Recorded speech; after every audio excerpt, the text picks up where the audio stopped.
the Ghost of Harrenhal. My name's Simon. And I'm Mackelly. Thank you for joining us for episode 121 of our chapter-by-chapter book review of A Song of Ice and Fire by George Martin. Today we'll be discussing chapter 47 of A Clash of Kings, that's Arya 9. And you know the plan by now. We're going to chat about the chapter. We're going to try not to spoil any future plot points for you. And hopefully we'll provide you some entertainment along our way.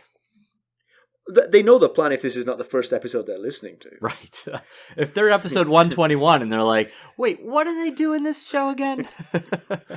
We'll summarise what happened, discuss our thoughts on it, provide some useful background, compare it to the television show, indulge in a little pedantry, and cover some relevant news and listener correspondence. Be sure to check out the show notes. They'll provide some additional information about the characters and other things in this chapter. Very handy if you're not reading along. It sure is. How are you? I'm doing all right. It's the holiday season, so, even though it's the most wonderful time of the year, it's also often the most stressful time of the year, so... You see, you're the one who brings this on yourself. I just like it. Because I'm all relaxed. I'm not too worried. Well, I got all the lights up. I got the lights up the weekend after Thanksgiving, so it's been See, I haven't gift done buying. that yet. It's been the gift buying that's been providing the stress primarily. Molly wanted a Nintendo Switch, and they're not easy to find these days. So I've been all over Facebook Marketplace and Craigslist, and you know how unreliable people are on there. I've had about 6 deals fall through, so I managed to eventually get one at GameStop. So,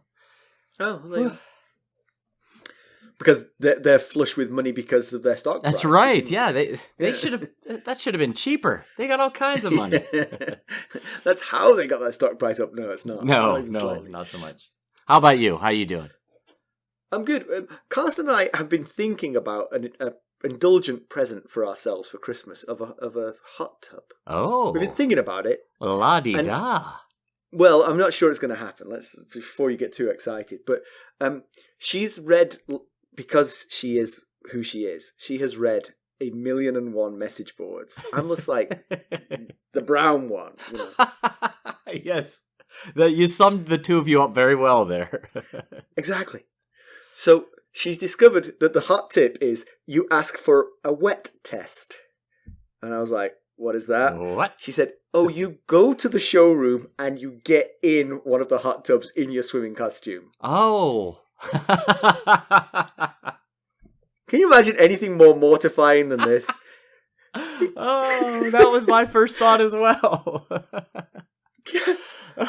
So we've done it twice now. We've done it in 2 different stores in the Triangle area. Did you go to that Atlantic spa? Yes, that was the first one we went to, yeah. Kind of near my house there. That one was a little bit better because the 2 that they have that are filled are in private rooms. Okay, so much better, much better. We had to wander through the store in our swimming gear, but with the jacuzzis themselves were private.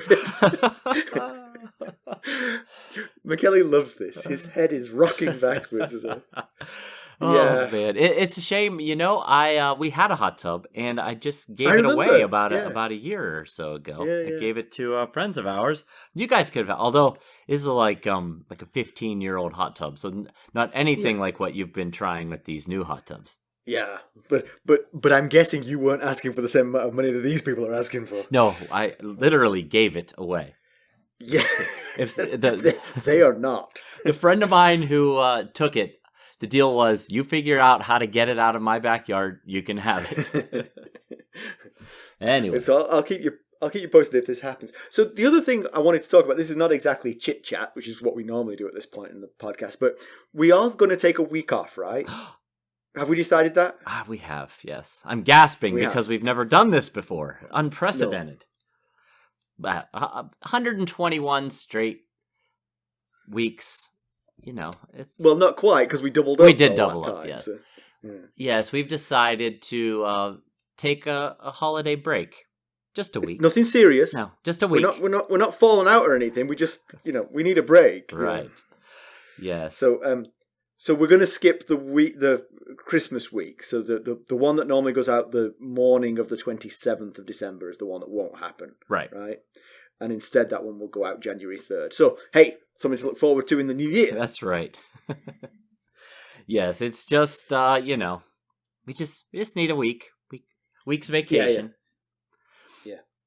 All right, well, let's get down to business. How did we leave Arya Stark? Yeah, we need to get down to business. This is quite the episode here. This is a long chapter. Yeah. Last we saw of Arya, she was watching Tywin Lannister and most of his force ride from Harrenhal to meet Robb in the Westerlands. She learned that Gendry lied about her true identity when Hot Pie was asking questions. He lied to protect her. I think that should be made. I should make that point. After some especially brutal treatment from Weese, she whispered his name to Jaqen H'ghar. Later, she realised she'd made a mistake and tried to recant the name, but it was too late. Weese was dead. Why don't we give them the summary of this behemoth? All right. Arya is visiting Hot Pie in the middle of the night as he needs the bread for morning. Her new supervisor, Pink Eye, is nowhere near as cruel as Weese, and is always passed out drunk in the evenings, so she's free to explore the castle. She wants a tart, but Hot Pie says they're for Amory Lorch. She wants to spit on one, but Hot Pie notes that he'll be the one to get whipped if Lorch notices. Not unreasonably, I feel. No, I agree. Arya hears the portcullis rise and goes to investigate, stealing a tart on the way. It's the brave companions with some spoils. A bear, equipment, pigs and chickens, and more than 100 northern prisoners. Uh-oh. The commotion brings out Amory Lorch, now Castellan of Harrenhal. Vargo Hoat, head of the Brave Companion, announces that he prevented Bolton from crossing the river, killed many, sent Bolton running, and captured this lot. If he's not exaggerating, it's a bitter blow for the North. Sure is. Lorch wants the prisoners in the dungeons, but Robert Glover, most senior of the prisoners, demands the promised honorable treatment. Hoat screams in his face, and Lorch says that Hoat's promises don't matter to him. The prisoners are led away. Arya sees Pink Eye, which ought to spell trouble for her, but she's not worried. Arya continues her tour of the castle. She has the run of the place because there aren't enough soldiers to guard every route. She visits Gendry, who's hammering a breastplate. She wants his help to free the prisoners. He laughs in her face. The village taught her nothing. They are not fighters. She explains how they could take the castle if they could just free the northern prisoners. She tries to entice Gendry with the prospect of going to Winterfell to be a smith. He's understandably not that impressed with the offer. He's content here. She reminds him of the threat that Cersei poses to him. He's still bemused by that. Getting nothing from Gendry, she goes to the Godswood to practice her water dancing.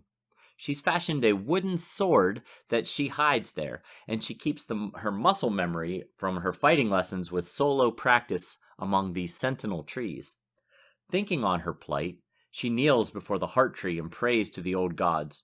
She wants to be a brave water dancer and to get the men out of the dungeon. But then she remembers how much her father prayed and where that got him, and lashes out at the gods. She's overheard by Jaqen H'ghar. He admonishes her not to mock the gods and presses her for a third name. He adds that he knows she is Arya Stark. She asks for help freeing the northern prisoners, but he's not interested. She has only one name left and he wants it. She extracts a promise that no matter who she names, that person will die. Jaqen thinks she's going to say Joffrey, but instead she says Jaqen H'ghar. Gotcha. He hopes she's joking, but she presses. He pulls a knife. Arya's not sure who it's intended for, but he asks if he provides her the help she needs, she will unsay his name. She agrees. He quickly forms a plan which involves her running to the kitchens and demanding broth for the soldiers. She does so, but the broth isn't ready, so she lends a hand and waits for word from Jaqen. He arrives with Rorge and Biter. They need the broth now. The cook is dismayed, but Rorge's psychotic threats are pretty convincing. They let the goat have thin broth. Between the four of them, they carry 4 large pots of broth to the dungeons. They're questioned, but the prisoners do need food, so they are let down. There are 8 guards spread out, but the smell of food gathers them around the table. Rorge hurls the soup pan at the men. One is killed by the pan, and the others are covered in the boiling soup. In the chaos, the 3 former prisoners quickly dispatch the injured guards. Jaqen wipes his sword on Arya's clothes. She should be bloody too. They find the key and open the cell. The northern men come out, and the first few arm themselves with the weapons of the dead guards. All of them seem less injured and tired than when they arrived. Lord Robert Glover commends his rescuers for the soup, but he asks if Hoat has sent them. Roach realizes what's happened and laughs. They quickly agree that they are now part of the Brave Companions. If you can't beat them, join them, I guess. Mm-hmm. When they resurface, they find that Glover's men are making quick work of Lorch's garrison. Arya is still puzzled, and Jaqen explains that Hoat has been bought. Jaqen presses her to unsay his name. She does, but asks for a third death. He says she's being greedy, and points to the bloodshed all around them. She reluctantly agrees that the debt is paid. Nevertheless, Jaqen says that it's time for him to die. He then somehow changes his face completely before her eyes. She is flabbergasted. She wants to learn the trick, and Jaqen says she can if she comes with him across the narrow sea. She refuses, but he provides her with a coin and a phrase that any citizen of Braavos would honor and would bring her to him. Valar Morghulis. Arya sleeps, and when she wakes, it's to a new reality. Harrenhal has changed hands, and people seem to know of her part in the proceedings. Lorch's men died from hot weasel soup. Roose Bolton arrives later and is presented with Harrenhal by Vargo Hoat. Rorge and Biter are thanked for their part. Arya kind of thought that they might be Jaqen's familiars and be gone with him. Arya is also pushed forward as deserving thanks. She names herself Nymeria, or Nan for short. Bolton makes her his cup-bearer. The banners are switched out, and Lorch is fed to the bear. Whew. Oh, boy. Yeah. So I'm a little bit worried about Arya's sleep deprivation. I mean, she has to work... Pink Eye's not as brutal as Weese was. Right. But she does have to work all day, and now she's basically staying up all night. To do stuff that she wants to do. Right. Yes. That's true. That's not healthy. No, you're child. right, yes. She needs a mother. Yeah, it's a long chapter. God, it's a long chapter. 19. Well, in my ebook, it was 19 pages, and in my audiobook, it was 50 minutes, which is not the longest. I still think the prologue to this book was the longest. I think it was 70 minutes in the audiobook. But, of course, I can understand why it was long. I mean, it wrapped up two storylines that had been going on for a while. It wrapped up the who is Jaqen H'ghar, and it wrapped up the was Amory Lorch going to get what he deserved storyline. So, and I guess it moved Roose Bolton's storyline along a little bit as well. He's been in the wind for quite a while now, right? Yeah. In fact, we basically haven't seen him since he left the twins, right? Really? Yeah. We've heard. Well, we saw him on the battlefield with Tyrion. Well, not him personally, but we saw him and his army on the battlefield with Tyrion and Tywin's army. Yeah. But yeah, that was the last we'd heard from them. Yeah. So one thing I'll say, I mean, I think we all agree that Arya slightly blew her first two wishes. Yeah. From Jaqen H'ghar. But Weese's death has been more of a boon to her than we might have anticipated. She's free from beatings, she's got the run of the castle, she's feeling pretty good about herself compared to how she's been in recent chapters. Right, absolutely. Yeah. It's definitely, you could definitely see the quality of life improvement here. And yeah, like you just said, Weese's death in the big picture was a waste. But you can't entirely discount the improved quality of her life here, especially since she has to live it day in and day out, you know? And she seems entirely unconcerned about Pink Eye's retaliation for her shirking her duties, which she... Yeah, she mentions several times that he makes threats but never follows through with them, whereas Weese constantly followed through with his threats. Right, so he's like your typical parent. Right. Yes. You're grounded for a week. 2 days later. Can I go outside? Yes, get the hell out of here, kid. So there's a very interesting piece of self-awareness she has at one point. She's thinking about the fact that she's still got this third name at her disposal. And she wonders if it's the knowledge of having that third name that's making her feel so bold and powerful and self-confident. And it probably is. It's probably contributing, because if you basically snap your fingers and someone dies, then you can walk around with your head held pretty high, Absolutely. Knowing that if anybody crosses you, you can get them. Absolutely, yeah. It was a pretty good bit of self-awareness for her to realize. Yeah. She thinks to herself, when did I start getting my confidence back? it was Jaqen. He turned me from a sheep and a mouse to a ghost. And so she's thinking to herself, I want to not waste this third wish. This third whisper of a name. It needs to be someone of importance. But at the same time, she's also thinking, is that the real reason that I'm not giving a name? Or is it because I know as long as I've got this third one, that I can not be afraid of anybody? So... Yeah. And yeah, she actually says once she gives the third name, she'll go back to being a mouse again. Right. So, she does not want that to happen.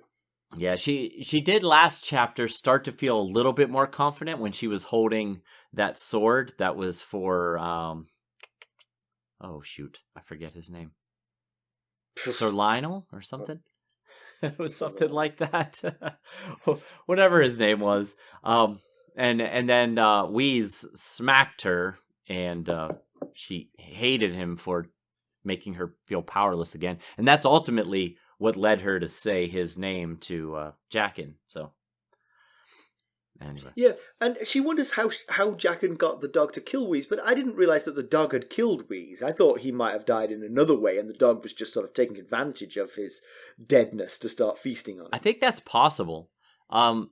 She came out and saw the dog chewing on Weese's neck. So, Right. In her mind, she's thinking the dog killed him and is now, feasting on his blood and Right. guts. But yes, it's possible. She also wonders, why was he in the black cells in the first place? Is he a wizard that's done something terrible and Yoren knew about it and kept him in chains? Which is also why we mentioned in the summary that she thought that Roge and Biter might disappear when Jaqen did. Right. When Jaqen left, she thought Roge and Biter might go with him because she thought they might be just sort of like demons that he took with him wherever he went. That's why they were in the black cells together originally. He was lonely. I think they were. Yeah.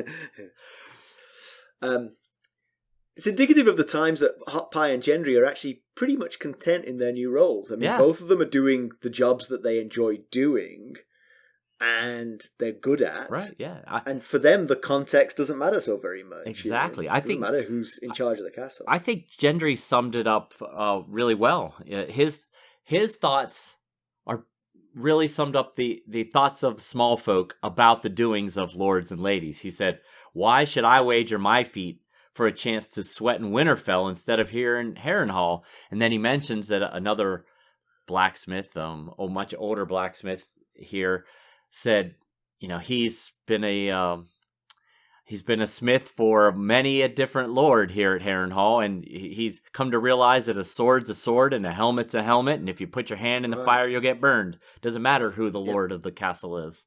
So, but I think they might be selling him a little bit short here, because I would have to think that if he did manage to successfully get Arya back to her kingly brother and mother, that there might be a knighthood or something more than just, here, you can sweat in our armory now. I'm forgetting, didn't Arya actually offer him something? I thought Arya had a specific offer. I think she said he could come work for them in Winterfell.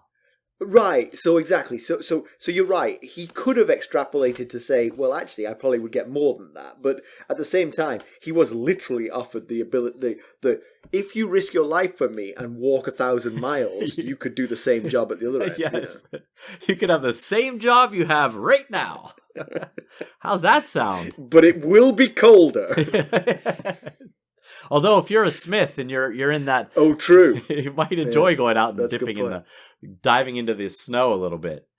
But this conversation made me wonder, if they did make it to Cat, would she be able to piece together who or what Gendry is, especially if Arya mentions that the Queen was after him.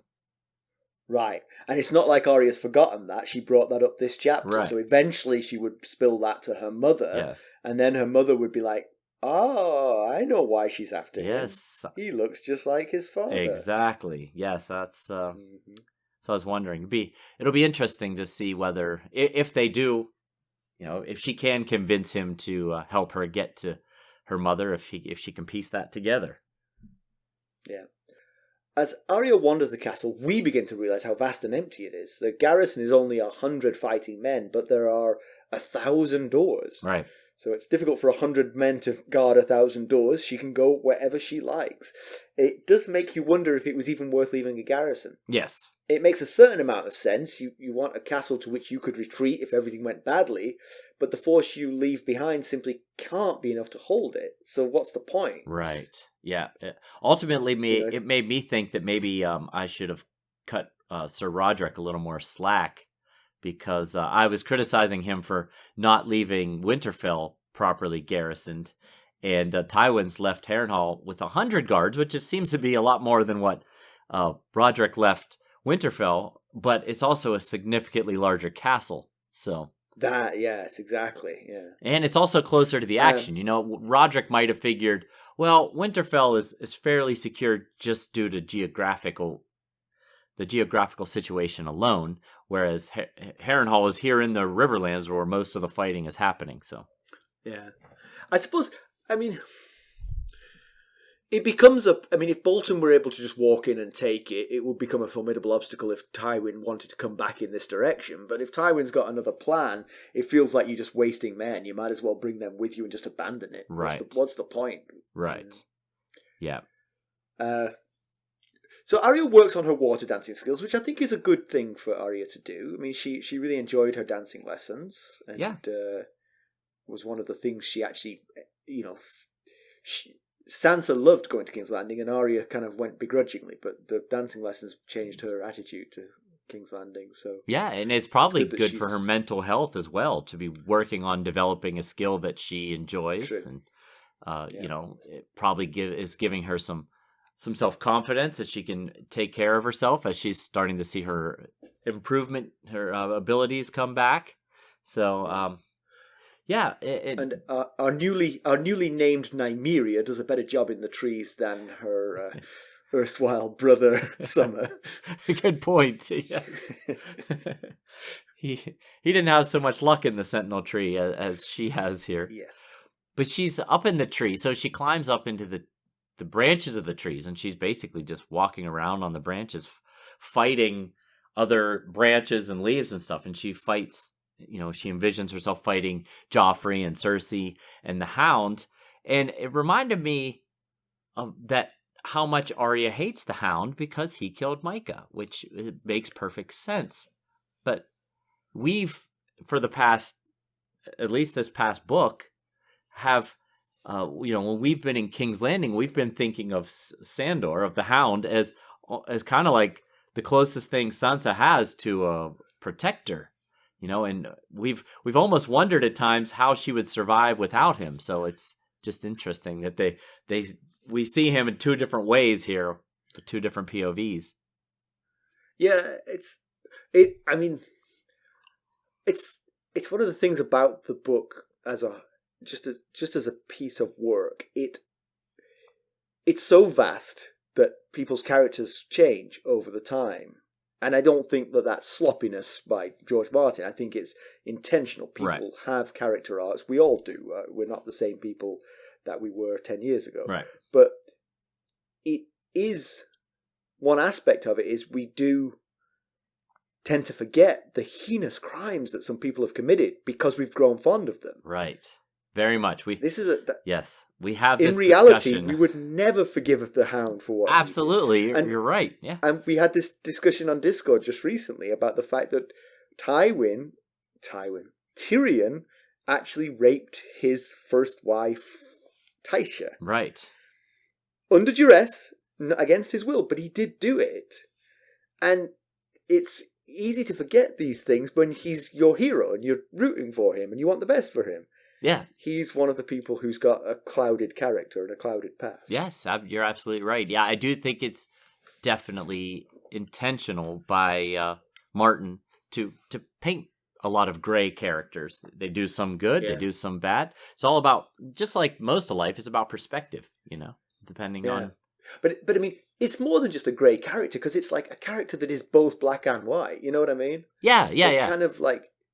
I think most of us are fairly grey, but these characters have moments of, like, real selfless nobility and moments of, like, rotten evil. Yes, you're right. It is more of black and white versus, I guess black and white together makes gray. But no, Right. I Yes. get what you're saying though. That it's not just like, yeah, they do some kind of bad things and some kind of good things. Like these are moments of like pure evil, like rape and murder. Yeah. As well as some very redeeming things, and it makes for a very deep character. But so then Arya prays to the she sees the heart tree, the werewood, and she prays to it, and she does so silently. But then as she's praying, she starts to think about how praying to the old gods didn't help her father at all, and so she changed her tact and starts kind of berating the old gods, saying, "I don't think you could have helped my father if you wanted to." And that catches the ear of Jaqen, and he says, the gods will not be mocked. And we've discussed before whether we've seen the Seven do anything, show any signs of involvement, and I guess maybe the same is true with the old gods. I don't know that we've seen much in the way of evidence from the old gods either. Certainly not recently. I think perhaps sort of Bran the Builder's era, that it was felt that the old gods were actually doing something. But sure, yeah, yes. I mean, I think Westeros is basically a land of religion without much evidence. Yes, except for R'hllor. R'hllor seems to be very active. Yes. He may not be a nice god, but my god, he's got some power. Yeah, and we've seen him step in, obviously. Melisandre's showed it multiple times here, and we also know that Jaqen told Arya that the Red God is due 3 lives when he brought this whole thing, like, name 3 people and I'll kill them for you. That was, I think, Arya 7 that was originally brought up.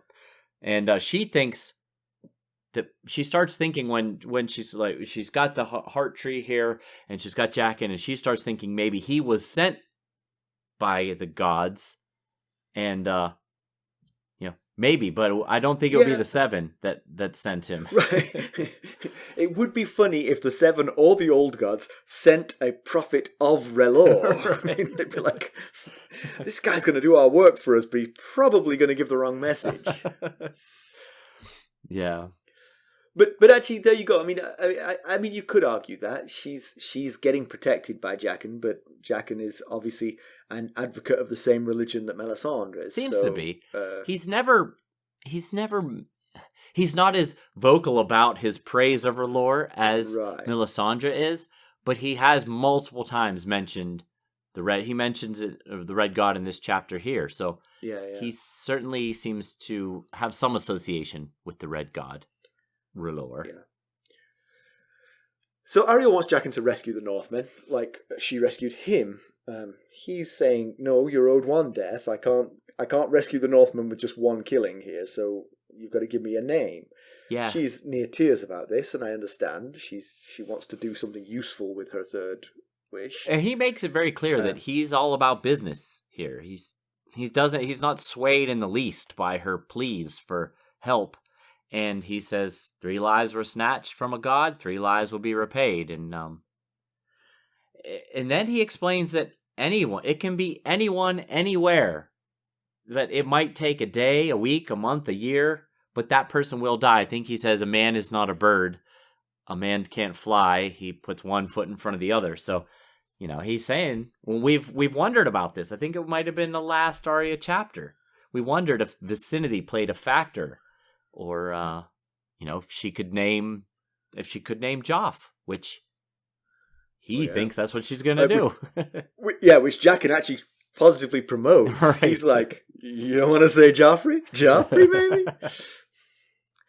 Yeah, he says, 1 day a man's there and a king. He says a man doesn't fly like a bird. 1 foot moves, then the other. And 1 day a man's there and a king dies. And it reminded me of that movie. Did you ever see the movie It Follows? It's a horror movie. I've heard of it, but I've not seen Yeah, it. it kind of reminds me of that because that's kind of the premise is this thing is constantly pursuing you, but it just walks after you. So you Right. can drive away, but eventually it's going to catch up to you by taking one step after another. Anyway. So Joff, obviously, she hates his guts. She would like to see him dead. The death of the king of the Lannisters would be advantageous to Robb and to Stannis. Let's be honest. You're right. Yeah, but the question is Joff the most advantageous pick for her, for the Stark cause? I'm not sure necessarily that he's the main threat to the Stark cause. Yeah, I'm not sure either. I think you've got in the notes here Tywin, right? And Tywin seems like a good bet. He's obviously leading the West's troops. Right. He's a strategic thinker. He's rotten to the core. So he's kind of like, he's kind of got the things that Joffrey has, the rotten to the core, but he's also a strategic thinker, which Joffrey clearly isn't. And he's got a lot of experience and a lot of power. I wonder if the biggest breach in the Western sort of team Lannister might be Cersei. Yeah, I thought about her too. I was trying to think about life without Cersei. Joff would be possibly more unhinged and less reined in. Exactly. He is slightly reined in by his mother, but his uncle is already talking about regicide. Good point.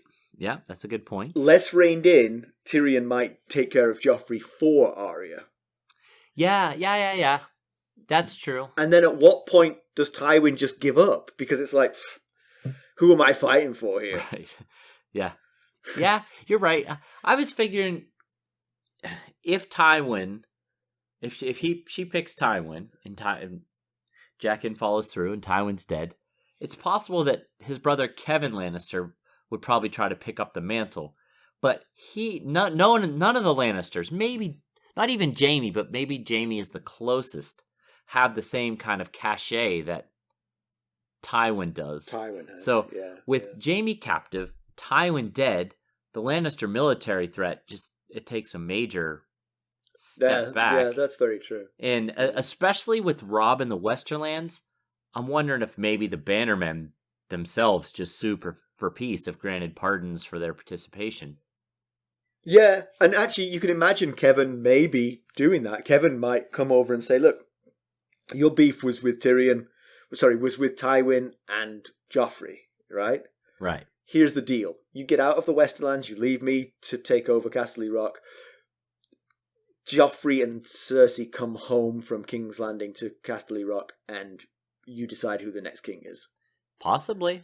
It's a big concession, but Kevin's not Tywin, And him not being Tywin, the Bannermen might not have the same loyalty to Kevin as they do to Tywin. He might not have a choice if they were like, hey, we're done. We don't want any more of this. They're raining havoc in our homeland right now. Tywin's dead. We've got a lunatic on the throne. Right. We're out of here. We're suing for peace. Yep. And he might have no choice but to make serious concessions just to save his own neck. Yeah. So Arya, as you said, Jaqen is all business, but Arya pulls a very kind of obvious trick on him. She names him himself. Right. The third name is Jaqen H'ghar. It seems like a pretty big flaw in his offer, and it's obviously a point of coercion. She basically, it's like if the genie says you've got 3 wishes and doesn't say you can't ask for any more wishes. Right. If I get 3 wishes from a genie, I'm asking for 1,000 wishes straight off the bat. Wish 1. I want 1,000 more. Exactly. You get to wish 999. I want 1,000 more. Right. She should have said. She should have said with name 1, Jaqen H'ghar. And he'd have said, wait. I'll do something else instead. All right, then I'll have 100 deaths. Right. Yeah, it was kind of ingenious, especially for a 10-year-old in the spur of the moment here. So. Yeah. But then Jaqen pulls a knife, and she's not sure where that knife is headed. Right. But he is planning to kill. He's threatening to kill himself, not her. So it's kind of nice of him. Yeah. He says to her that a man hears whispers of sand through glass, And I wondered if there is a whole time frame thing at play here, that, the time frame for Joffrey is all about access and opportunity. So, but that's not an issue when it's yourself. True, but I actually thought. So is it at this moment that he says that? I thought that no. She says, yeah. She says, "Will you help me?" He says, "Fine," and he says, "Let's do it right now," basically. And she's like, "Oh, right this second." And he said, "A man hears whispers of sand through glass."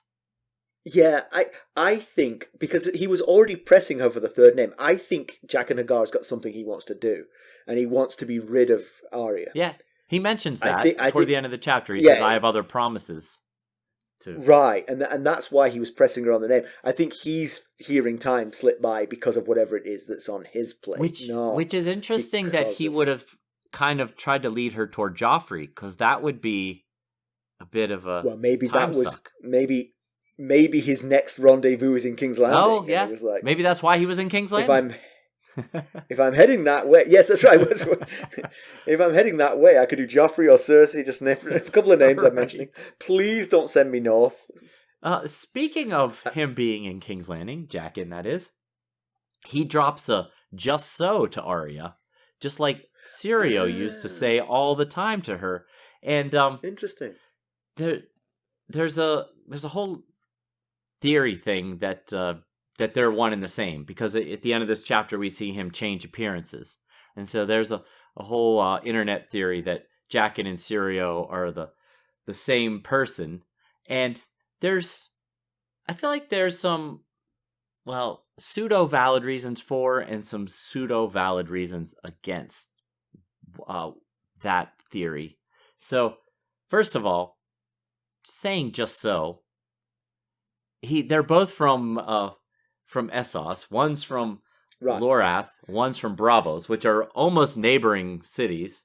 And also the Captain Moreo of the Wind Dancer, or whatever the ship that Cat and Sir Roderick took to King's Landing, he said "just so," and he's Tyrashi. So, but was he Syrio? He could have been also.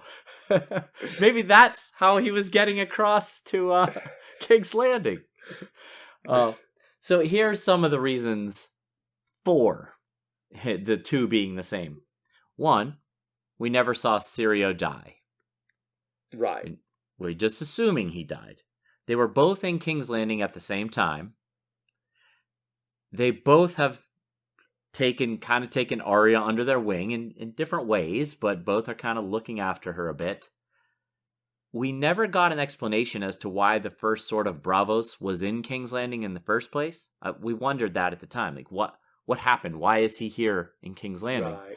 And finally, Jaqen does seem to know a lot about Arya. He mentions in this conversation that he knows she's Arya Stark. So, those are valid, all pretty valid reasons why. Well, I wouldn't say they were valid reasons why. I would say they were things that don't contradict. Yes, you're right. Yes, that's a better way of putting it. Yes, but then there are some reasons against this theory. One being that just because we didn't see Syrio die, it was because Arya's POV ran away from the fight. He still had a wood sword against Meryn Trant's longsword. So, yeah, like for instance, we're pretty sure that Hot Pie finished making those tarts, even though we didn't see him. He was there. Good example.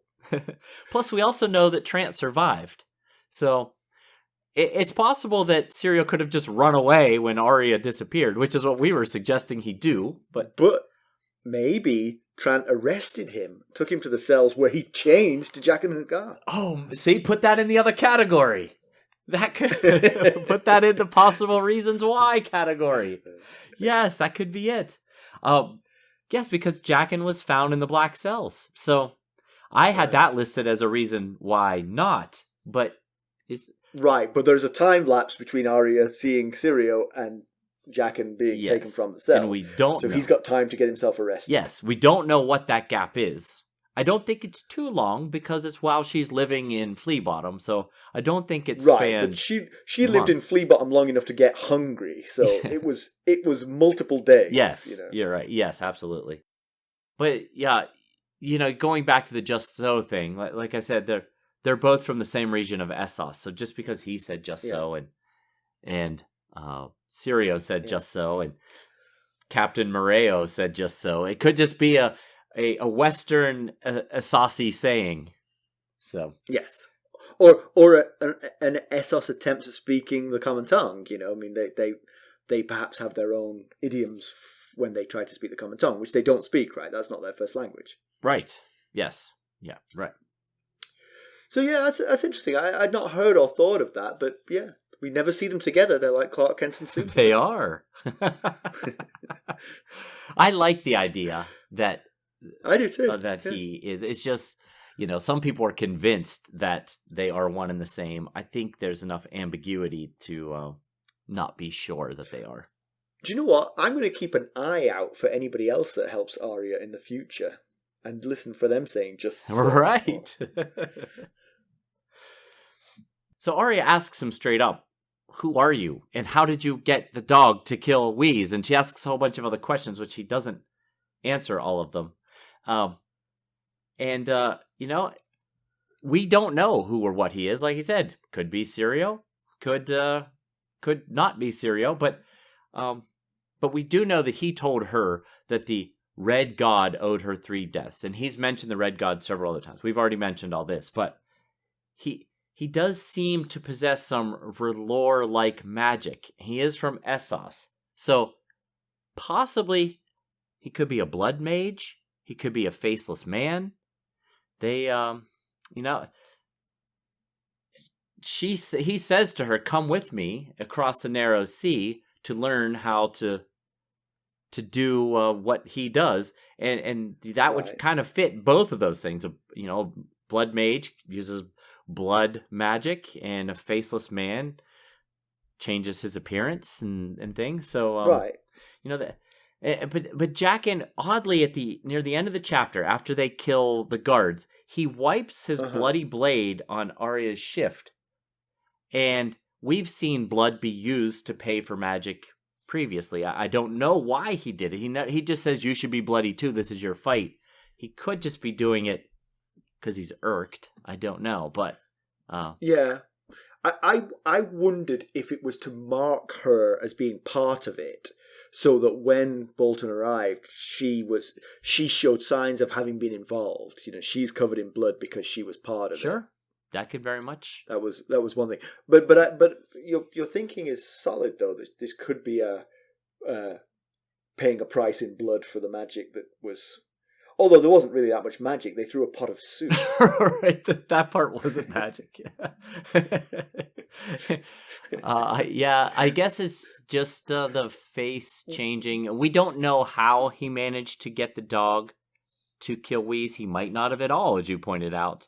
There might be no magic at all to that, or there might be something going on. But clearly, he shows he has the ability to do things like change his appearance. So, But he offers her to come with him and learn how to change his face and possibly kill people. He says, "If you want to learn what I can do, you got to come with me across the narrow sea." And she said, "I can't. I got to go home to Winterfell." But he never indicated that he is her friend in any way. It was much more like a paying back a debt, a business transaction. So I found it interesting that he's inviting her to join him or to find him again. And I wondered if maybe he's part of a group and thinks that she has potential to do what he does. Yeah, I could see that. I also think that there's sort of 2 levels to the debt. There's the Red God debt, which was 3 people should have died that night and they didn't because of her. So 3 deaths were owed. Right. But then there's I am Jaqen H'ghar, and I would be dead were it not for you. Solid point. You saved my life. Right. So I personally owe you as well. So maybe some of it is that. Yeah, the only thing about that is that he didn't help her when she said, "Help me free the Northerners." Now, maybe he thought that was going to get him into a situation he didn't want to find himself in. And that's why maybe it was too big of an ask, but yeah. But he rubs his hands across his face and he becomes a completely different guy, right? His hair changes color, his face changes entirely. Yeah, he's got a gold tooth. He's got some skills here. And not only does he physically change, he drops the Lorathi accent. He stops speaking in a man, a girl, and all that. He says to her, "If you would learn, you must come with me. And then we must part, for I have duties too. I have promises to keep. Valar Morghulis, Arya Stark." So he totally picks up on the... Which then goes to the whole just so thing. Right. He didn't need to say that. He knows how to not say that. Yes. He chose to. Yeah. I found it interesting that this new character doesn't speak with the Lorathi accent. So yeah. So the fighting with the hot pots of soup is surprisingly effective. When you're basically 3.5 against 8, it is a leveler. I do wonder how easy it would have been to burn all 8 of them with one pot of soup, though. You ever thrown a huge cauldron of soup at 8 people? I'm guessing you wouldn't hit all 8 of them. No, I'm not recommending that you do. It just feels like it's a heck of a throw to catch them all. Yes. I just imagine one guy on the end going, "Ah! Ow!" Simon was flicking his arm. Onion! that was a hot onion. I hate... That's my best doublet. Yeah. What's his name? Jaqen does have to kill a guy with his blade. Yeah, so. I mean, yeah, you're not going to kill them all, but I mean, hurt them all enough that none of them only one of them got their sword drawn before they were dispatched, I think. Yeah, right. So that's pretty impressive. Yeah, it is. They had 4 large cauldrons, so I guess if you throw them and they hit a couple people. I think it was just one, right? I thought just one caught all 8 of them. I think they threw all 4. I think that was did part they? of the... Okay, well, good. As long as all 4 got thrown, I'm feeling a lot better about this. It felt like Roach was the greatest cauldron thrower of all time. Olympic caliber cauldron thrower. But it works. They're successful, and they kill all 8 guards, and they release the northern prisoners. And Lord Robert Glover, comes out and says his thanks. And so Robert Glover, his seat is Deepwood Motte, which is the same castle that Asha Greyjoy is tasked with taking, and also. His wife, Sebel, and the steward at Deepwood Motte are the ones that weren't storing enough grain that Roderick and Lewin got on them about. So all kinds of chaos going back at home. So last thing he needed to be was stuck in this dungeon here. But he's actually not the head of the house, though. It's his brother Galbart that is the head of the house. But he is unmarried. The true failure to collect enough grain is Galbart. Right. Yeah. He's somewhere around here. I'm not sure exactly where he is off the top of my head, but he is here in the south. So anyway, just wanted to remind people who the Glovers were. So borderline pedantry, but here's the danger of hiring sellswords for me. Right? They can always be turned, right? Everybody knows this. Everybody says this. You know, the sellswords are no good because they can always be turned. I would say if they did this as often as they seem to in this book, it would be very hard for them to gain a positive reputation. Their Yelp reviews would be terrible. Exactly. So I'm imagining a conversation where you go something like, "I was thinking of hiring the bloody mummers. Oh, that's a great idea. Fearsome, vicious. Strike terror into the hearts of your enemies. Always follow your directions to the letter. They sound great, just what I need. Until they betray you and stab you in the back, of course. Wait, what? What's this? Why would I hire these people? Why did you lead with that?" Yeah, exactly. They're great for a while. Right. If you only need them for a really short stint. I will say that it does allow them to build an impressive resume because they fight for both sides of every battle. So, doubling up the length of their resume. Yes, you're right. Yeah. Double up for every battle. Yeah. Kevin admonished Jaime for using sellswords at the Battle of the Camps, and we saw Bronn turn on Cat in back Tyrion. So they sell their sword, and they're called sellswords for a reason. You have to wonder. We've heard this is the first we've ever actually heard Roose speak and met him in person, but we've heard he's a rather calculating man, and it begs the question: would he trust these sellswords?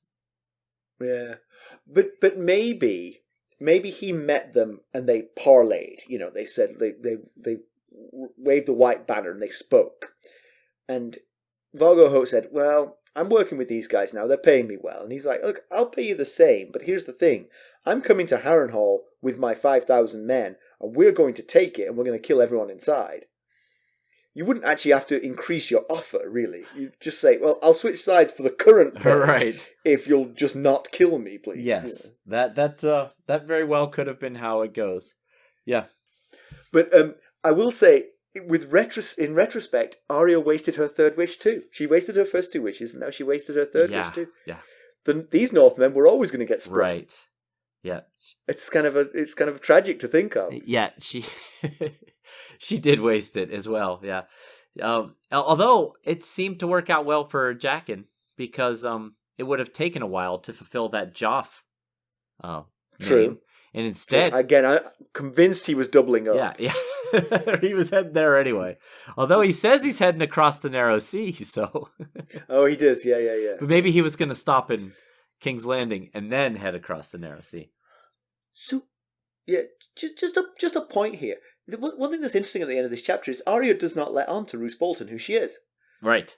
But when earlier in her time in Harrenhal, she desperately tried to get her name into the ear of the minor Northern Lord Medgar Serwyn, right, who came to Harrenhal as a prisoner and later succumbed to his wounds before she got a chance to tell him. So she was, at one point, trying to tell Northern Lords who she was, but now a Northern Lord comes in and rules the roost, and she's not telling him. I wonder why this is. I got it at first, especially when Jaqen went to tell Robert Glover, and she's jumped in and said, Weasel, because she didn't want Rorg or Biter to hear her true identity. And right. I got it when she originally met Roose, because it was in front of everybody. It might be something you want to divulge in private. But then at the very last paragraph of the chapter, or last couple paragraphs, it jumps ahead to her pouring Roose's wine, and there seems like there's been time for them to be alone for her to say, right, by the way, do you know who I am? And it seems odd that she didn't divulge her identity to him. I mean, he's literally flying the Stark banner, and he's here doing Rob's bidding. So, Yes to all of the above. He is a bit terrifying, Roose. Sure. I mean, he only ever gets mentioned in like individual sentences here and there, and yet somehow he strikes fear into my heart. Just the very thought of the It's that flayed man sigil, possibly. It's the flayed man sigil. That's off-putting. Yeah. You just gotta wonder if it's just general distrust now due to her being on the run for so long. Right, but think of it this way: she's by not reaching out to him and saying, "Hey, send me to Riverrun, send me to Winterfell. I'm Arya Stark." She's delaying being reunited with her family. But he's to act as cupbearer. Now I agree with you. There is something terrifying about Roose Bolton, but he's not the only Northern Lord there. Robert Glover is there. Helman Tallheart should be there because he was sent by Edmure from the twins to join up with Roose. We didn't hear his name here, but he should be with him. So there's other Northern Lords around that she could divulge her name to. But then I wondered if any of them, especially Roose, because he's the one who's paid her the most attention, might notice her House Stark like features, because it's been said multiple times that she's the most Stark like in looks of Cat's kids, along with Jon. So coupled with, we don't hear much about accents in Westeros. Right, only but Asasi she would sound northern. I can spot a Western Pennsylvania accent within 2 minutes of hearing someone talk. So you'd have to think, with how isolated the North is from the other kingdoms, that there is a rather distinct Northern accent that he might pick up on. So, Yeah.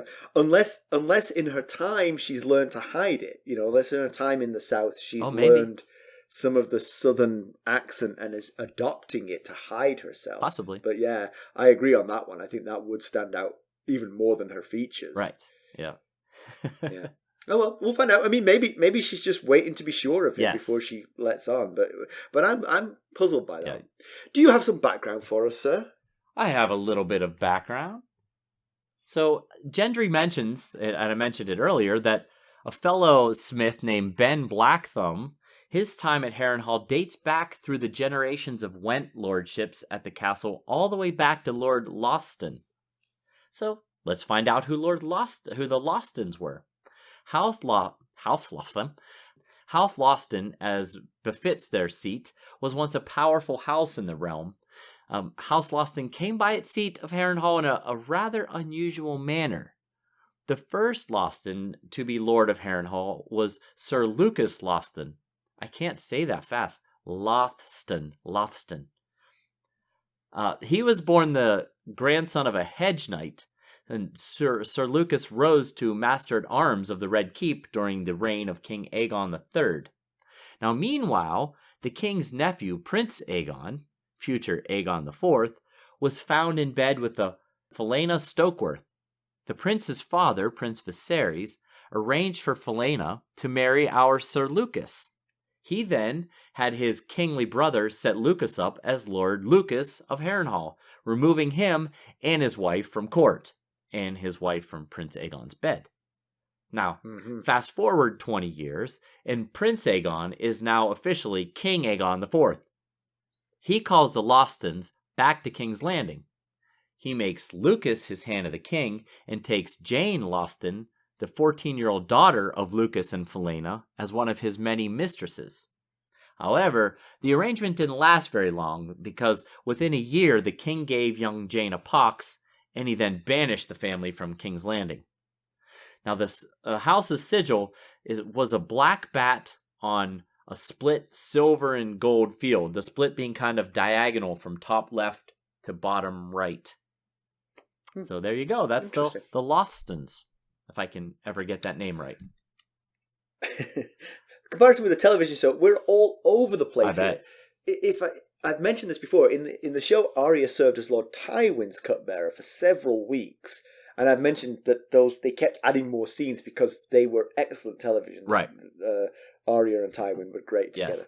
Yes. And he was always sniffing around her accent and sniffing around who she was. He was like, whenever he caught her reading something, he was like, strange that you can read. Things like Being that. a pot girl and all. Yes.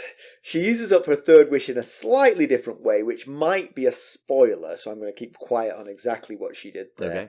But it does include the naming of Jaqen to himself and then the coercing him to giving her more than one remaining death that she was owed. All right. She had tried to name Tywin before he rode out to fight Robb, but Jaqen was out on patrol duty at the time. She couldn't find him. Oh.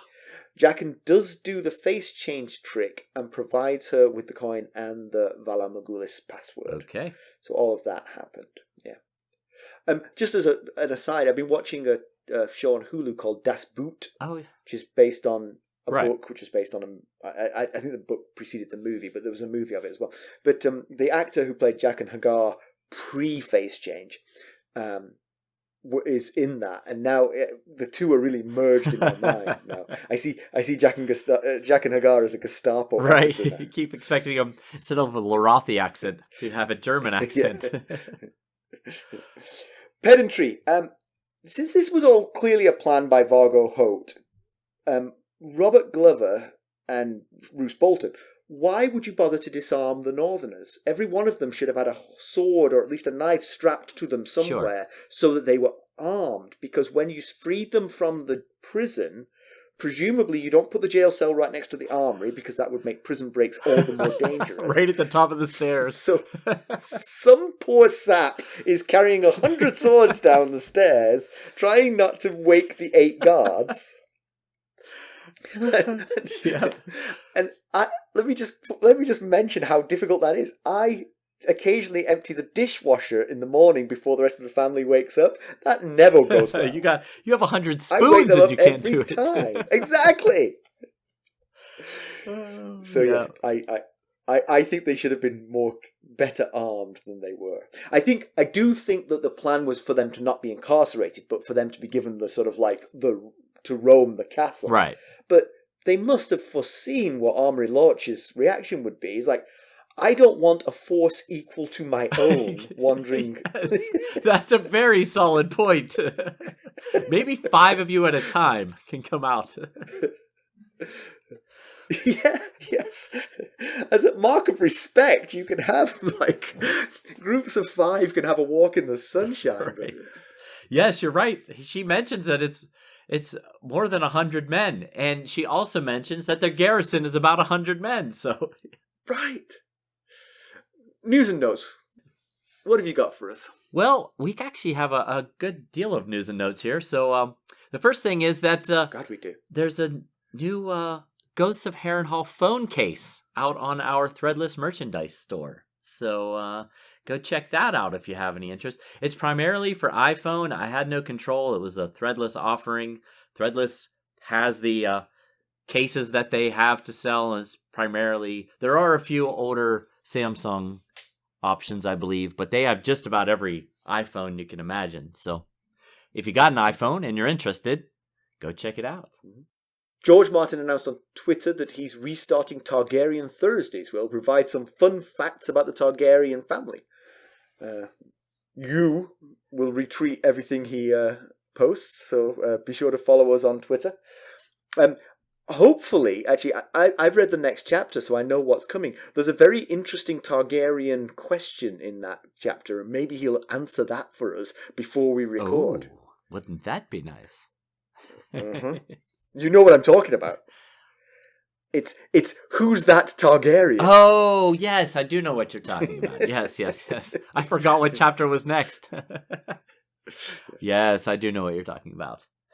In other news, the Game of Thrones prequel series, The Tales of Dunk and Egg, has a writer. His name is Steve Conrad, and he has joined the HBO series currently in development as both writer and executive producer.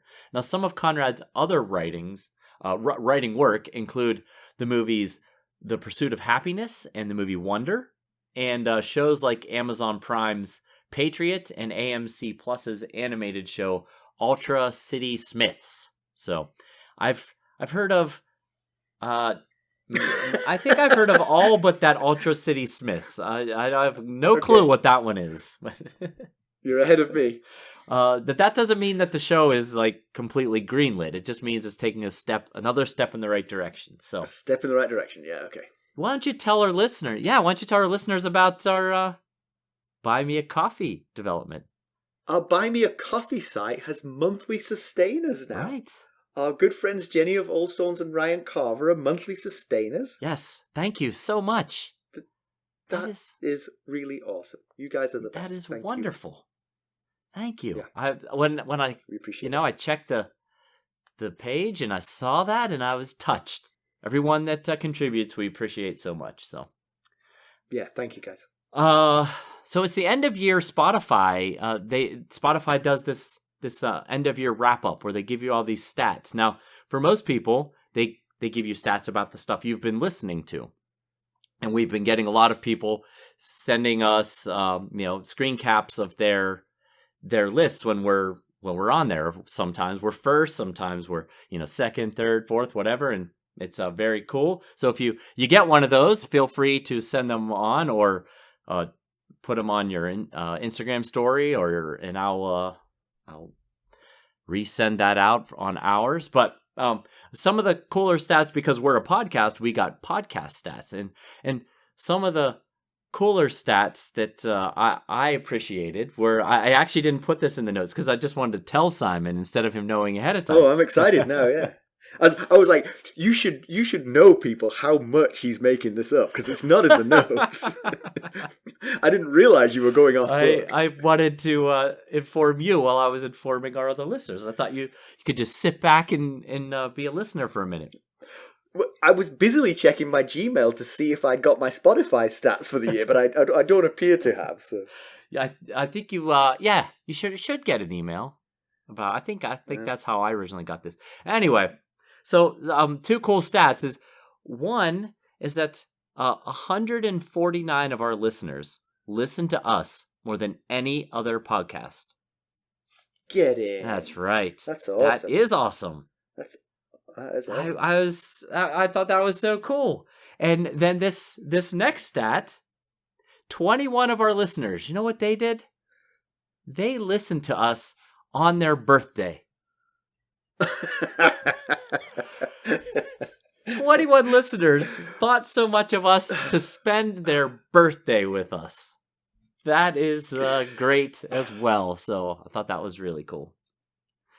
That is cool. Okay, so one quick review.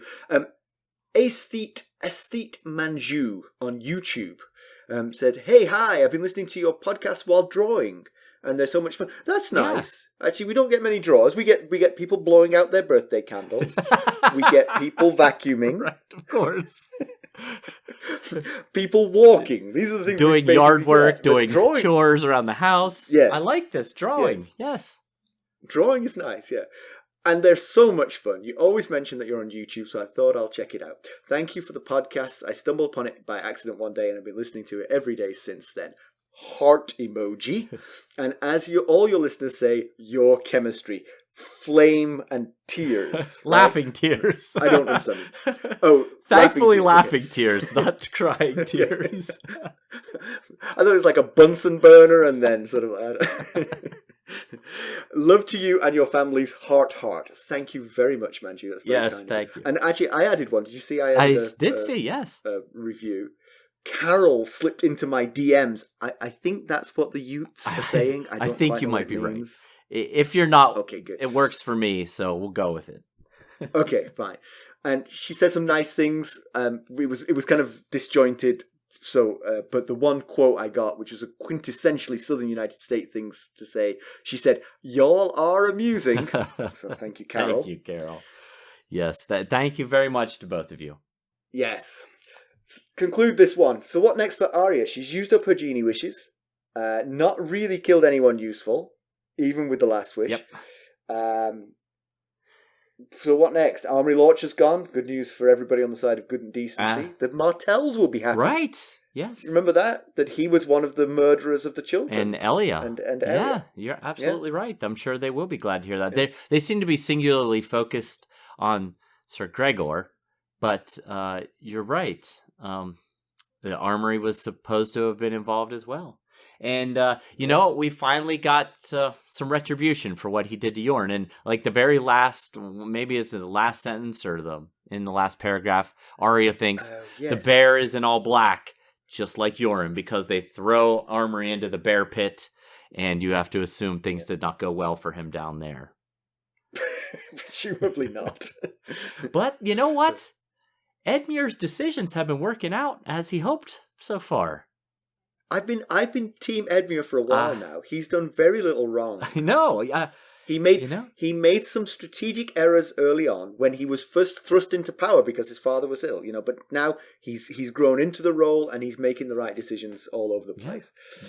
Roose took Harrenhal without killing all inside, thankfully, and it's one less option for Tywin to retreat to. Right, and Tywin was constantly barraged when he tried to cross the Red Fork. Yeah, right. Yeah, he prevented him from crossing the Red Fork. And ended up giving up on his plan to cross the Red Fork. So, I mean, Edmure is just winning. Edmure is just winning. You know why you think Edmure isn't winning? Because his big sister is a Debbie Downer on him. Is. That's what it is. You should never trust a big sister's view of someone. Like I said earlier, it's all about perspective.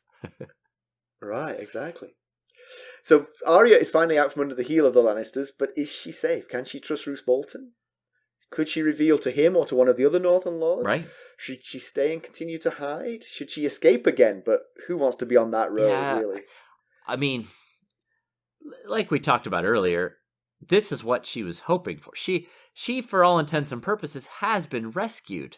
She's in the arms, in the control of the Northern forces that our Right. bannerman to her older brother. She's Right. been saved for,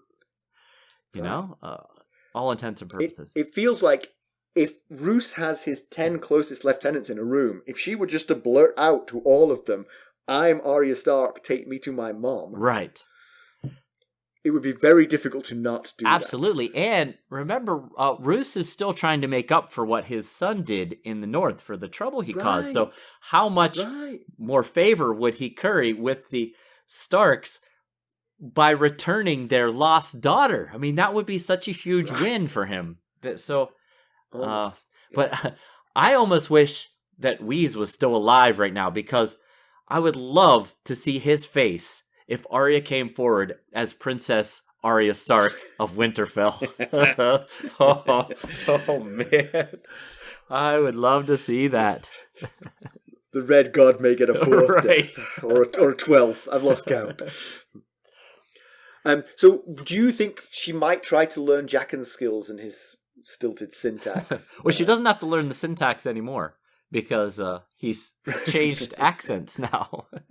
Yes, good point. I think she is singularly focused on getting back home at the moment, but she does have the coin, so she could keep it in her back pocket in case there's ever a time when she might need it. Yep. And maybe, who knows, Good maybe time after the war, she could be like, that was kind of cool what Jaqen did there with the whole, you see people go like, when I had a smiley face on, I ran my hand across my face and turned it into a frowny face. But I think what he did was a little podcast gold. I think what he did was a little more elaborate. Yes. All right. As always, you can reach us at ghost.harrenhal@gmail.com. Follow us on Twitter at @GhostHarrenhal. We're on Facebook, Instagram, YouTube, Discord. That's right. And if you wouldn't mind going out and checking out our merchandise on ghostsofharrenhal.threadless.com. And if you're interested in buying us a cup of Arbor Gold, you can do that at buymeacoffee.com/ghostsharrenhal. And if you please go out and leave us a review, we very much would appreciate a 5-star rate and or a glowing review. And if you do so, there's a very high likelihood that we will read it out on the air in a future episode. Heck yeah. All right, thanks for listening. Thanks. Bye. Valar Morghulis.